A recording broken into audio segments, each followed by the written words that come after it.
이항분포와 정규분포의 관계에 대해서 알아보겠습니다.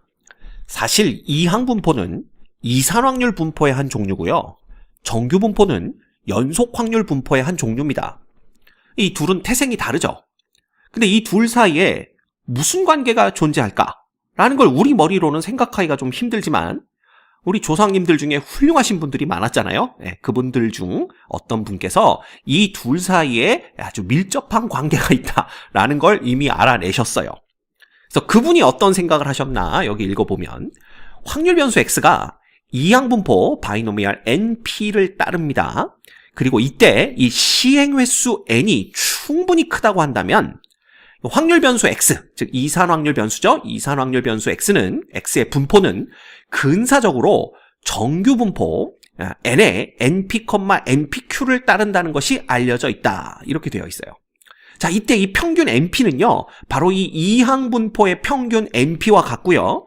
요때 이 분산 npq는 이항분포의 분산 npq와 같습니다. 따라서 그냥 x가 이산확률 분포인 이항분포를 따르는데 n이 충분히 크다고 한다면 얘들의 평균과 이항분포의 분산을 각각 평균과 분산으로 갖는 정규분포에 가까워진다. 그냥 이렇게 생각하시면 돼요. 됐죠? 자, 그러면 왜 그러냐라는 겁니다. 근데 이 왜 그러냐라는 것은 얘가 설명해 주고 있어요. 그죠? 알려져 있다라는 표현은 무슨 뜻이라고요? 요게 고등학교 교육과정 밖의 내용이기 때문에 자세히 설명은 안 하겠지만 그냥 그렇게 받아들이면 된다라는 뜻입니다. 그래서 얘가 왜 그런지에 대해서는 고등학교 교육과정 내에서는 설명을 안 해요. 그냥 그렇다라고 받아들이시면 됩니다. 다만 그냥 무턱대고 받아들여라 그럼 여러분들이 이게 참 이해가 안 가기 때문에 그냥 왜 그런지를 아주 살짝 맛볼 수 있는 그 이유를 여기다가 제가 적어놨습니다. 그래서 여기 보시면 주사위를 n회 던지는 시행에서 1의 눈이 나오는 횟수를 확률 변수 x라고 하면 이 확률 변수 x는 이항분포 바이노미얼 n, 6분의 1을 따르게 되어 있습니다. 그렇겠죠? 근데 이때 시행 횟수 n을요 우리가 이렇게 본 겁니다. n은 10, n이 20일 때, 30일 때, 40일 때, 50일 때처럼 이게 점점점 n의 값을 키워가면서 이 이항분포의 확률 값들을 그래프로 이렇게 표현한 거예요. 근데 그렇게 표현하고 보니까 n의 값이 커지면 커질수록 이 그래프의 형태가 정규분포의 형태, 즉 종 모양이죠. 벨 쉐입을 보임을 알 수 있다라는 겁니다. 자, 그래서 먼저 보시면요. n이 10일 때부터 봅시다. n이 10이라는 것은 10번 주사위를 던졌다는 얘기니까 요 10번을 넘어가는 지점에서는 이 그래프가 생기지 않겠죠. 그래서 여기까지만 그린 건데 보시면 알겠지만 6분의 1이 한 번만 나올 확률, 6분의 1이 두 번 나올 확률 뭐 이런 식으로 이제 찍은 겁니다. 점들을. 그래서 사실 얘는 이산확률 분포이기 때문에 이 점들이 그냥 찍혀야지 이 점들을 연결하면 안 돼요. 근데 이 점들을 연결한 이유는 이 점들이 어떠한 형태를 보이는지를 조금 더 쉽게 우리가 파악하기 위해서 그냥 요걸 연결한 겁니다. 그래서 사실은 그냥 점들만 찍히는데 우리가 파악하기 쉽게 하기 위해서 연결했다 이렇게 보시면 돼요. 그래서 n이 10인 경우에는 이렇게 연결을 해보면 뭐 이런 모양이 나오게 되는데 n이 20이게 되면요 요 확률 값들을 찍어보면 요게 약간 요런 식으로 이렇게 생기게 됩니다. 그리고 n이 30이게 되면 그때부터 정규분포와 비슷한 종 모양이 나오게 되고요. n이 40일 때는 그죠? n이 50일 때는 거의 정규분포와 같이 좌우가 대칭인 형태의 이러한 곡선을 얻을 수 있는 것. 이 곡선은 아니지만 비슷한 형태를 얻을 수 있다는 걸 볼 수가 있어요. 그래서 요런 이유 때문에 우리가 이항분포를 정규분포로 근사시킬 수 있는 거구나. 이 정도 수준에서 이해하시면 됩니다. 됐지? 자, 그런데 이제 학생들이 질문을 합니다. 선생님, 근데요, 요 n이 충분히 크다면 그랬는데 이 충분히의 기준이 뭡니까? 이런 질문들을 합니다. 그래서 여러분들이 그 대학교에 가서 통계학을 배우시게 되면 이 n이 충분히 크다라는 의미를 어떻게 해석할 것인가 그런 내용을 배우게 돼요. 그런데 고등학교 교육 과정에서는요, 여기 그래프를 보시면 알겠지만 대충 n이 30부터요, 여기 정규분포 곡선과 비슷한 모양이 나오기 시작합니다. 그지? 그래서 n이 충분히 크다라는 것은 n이 30 이상, 시행 횟수가 30번 이상이면 이항분포를 정규분포로 근사시켜서 생각할 수 있겠구나. 이렇게 알고 계시면 돼요. 자, 이렇게 설명을 드렸더니 어떤 학생이 또 질문을 합니다. 그럼 선생님, 29번이면 정규분포로 생각할 수가 없고 31번이면 정규분포로 생각해도 된다는 뜻입니까? 이런 질문을 하는 학생들이 꼭 있어요. 자, 걱정하지 않으셔도 됩니다. 만약에 얘와 관련된 문제가 나오면요, 그렇게 애매하게 29번, 31번 이런 시행횟수를 갖는 이항분포 문제는 안 나옵니다.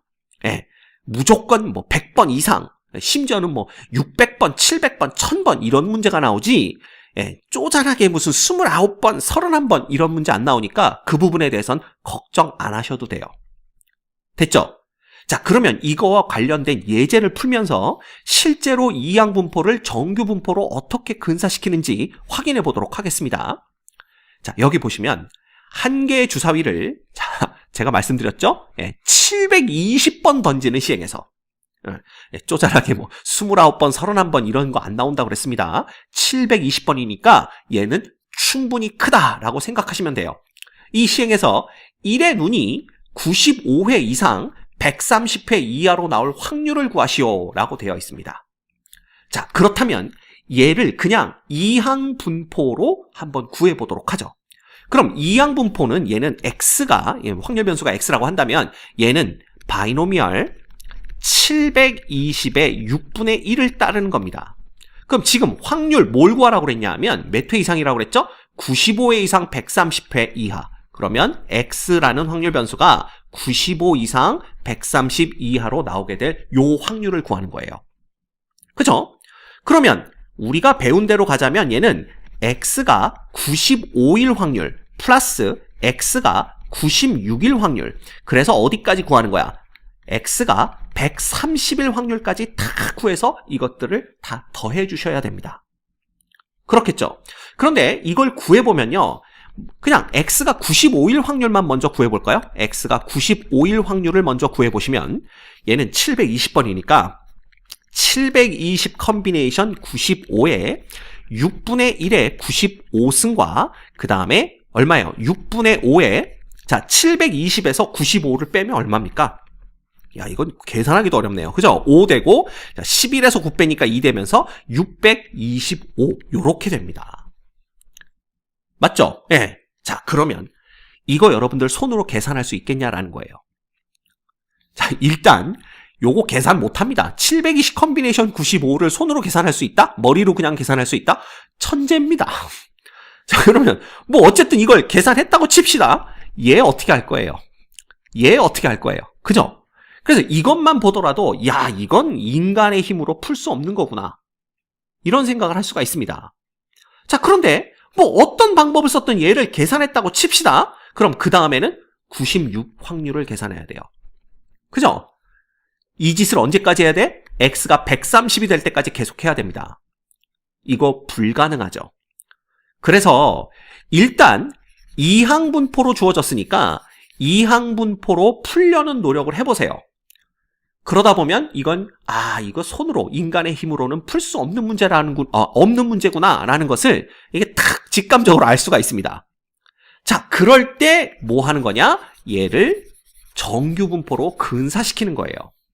그러면 얘가 이제 정규분포로 근사가 되면 x라는 놈을 정규분포로 생각할 수가 있는데, 이때 평균은 이 이항분포의 평균, 즉 n과 p를 곱한 얼마예요? 120, 그죠? 120이 평균이고, 그 다음에 다시 여기에다가 q, 1-p죠? 6분의 5를 곱하면 요게 20이 되면서 100이 되는 걸 볼 수가 있습니다. 그래서 요거는 100이라고 쓰지 않고 항상 표준 편차의 제곱꼴로 쓰기 때문에 120,10의 제곱, 요렇게 쓰면 되는 거죠.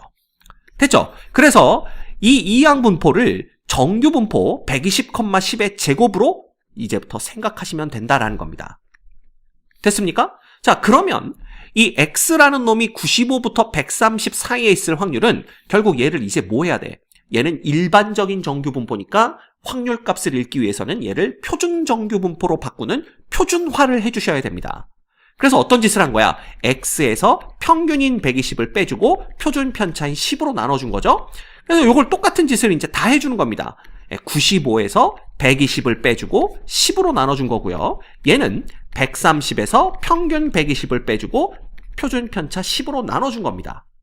그러면 요 놈은 표준화가 됐으니까 이제 표준 정규 분포의 확률 변수 G로 표현을 하게 되고요. 그 다음 요거 계산해 주시면 95에서 120이면 얼마입니까?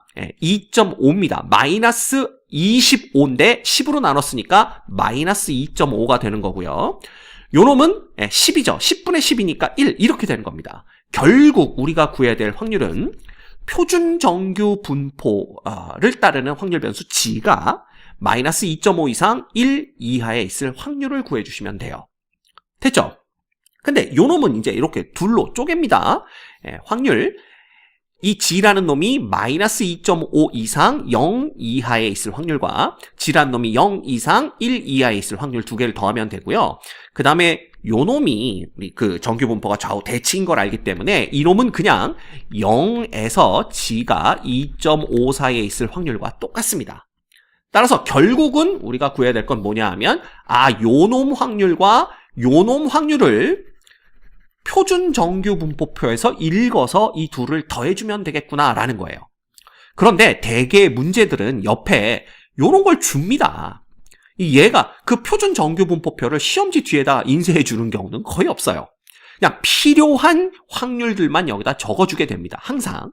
근데 여기 보시면 딱 필요한 거 0부터 1 사이 있을 확률, 0부터 2.5 있을 확률. 그죠? 그래서 그냥 요 놈에다가 요 놈을 더해주시면 돼요.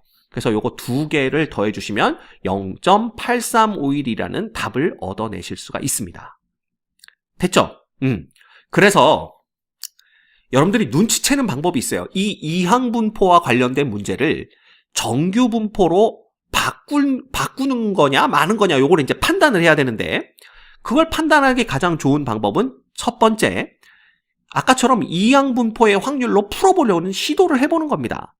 근데 그걸 시도해보면 이건 손으로 계산할 수 없다. 인간의 힘으로는 계산이 불가능하다는 걸 알게 되죠. 그러면 그때 이건 정규분포로 근사시켜서 푸는 문제구나. 이렇게 판단하시면 되고요. 더 약사 빠른 방법은 뭐냐면 이게 분명히 이게 주사위 720번 던지는 시행에서 1의 눈이 95회 이상 이랬으니까 이거 이항분포 문제인데 이상하게 문제 뒤에 정규 분포표에 해당하는 이러한 정보들이 주어졌다. 요걸 딱 보는 순간 요거 뭐구나. 정규 분포로 근사시켜서 풀라는 얘기구나. 이거 눈치채시면 됩니다. 그죠? 그러다가 이게 좀 익숙해지면요. 이제 누구만 봐도 이게 탁 파악이 되냐면 요것만 봐도 파악이 됩니다. 720번? 이건 불가능하다. 이건 이항분포로 확률값을 계산하는 건 불가능하다를 이 시행에서 720번만 보고도 확 알 수가 있어요. 그럼 그땐 바로 정규분포로 바꾸는 겁니다. 됐죠? 그래서 사실 이게 왜 정규분포로 바꿀 수 있는지에 대해서는 우리가 정확하게 설명을 안 드렸지만 정규분포로 바꿔서 문제를 푸는 것 자체는 그렇게 어렵지 않습니다. 그쵸? 그래서 앞으로 제가 이제 말씀드린 한 3가지 정도의 그 판단 기준이 있죠? 그것들을 주의 깊게 생각하시면서 문제를 푸시다 보면 이게 딱 감이 옵니다. 이건 정규분포로 바꾸는 문제구나. 가장 확실한 단서는 얘겠죠. 이 정보가 괜히 주어졌겠어요? 그죠? 요런 게 나오면 정규분포로 바꿔서 문제를 푸시면 됩니다. 아시겠죠? 오케이.